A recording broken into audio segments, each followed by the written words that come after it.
for checking out our videos all about thriving in Christ. We're talking about 5 to Thrive, and this is actually our last one. We're talking now about invite. And that can kind of be scary for some of us. It doesn't have to be, right? But it can kind of be scary when we think about going out and inviting people to do church with us. It can be a little bit hard, but we're here to give you some tips and some tricks on why it doesn't have to be like that. And one of the best things you can do is to just invite your friends, your neighbors, people you feel comfortable with. Invite them to do life alongside you. Invite them to whatever it is that you're going to. Maybe it's a Sunday morning worship service. Maybe it's watching something online. Maybe it's just out for coffee to talk about your faith.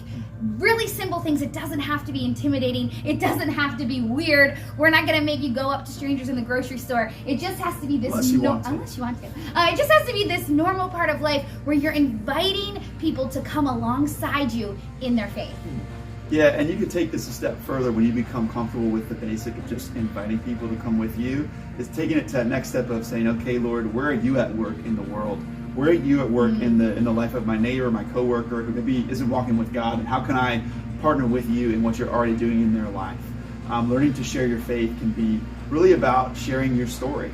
Or maybe you feel ready to build a deeper relationship with somebody, with a friend, with a neighbor, a coworker, a family member who doesn't know Christ. And I think one way that helps me think of this that I've heard explained is 3 stories. You sit down and you hear about their story.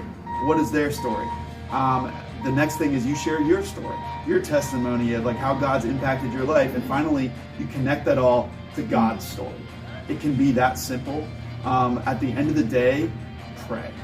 Like, invite God to help you with this. You're going to need courage. You're going to need strength. You're going to need the fruit of the Spirit.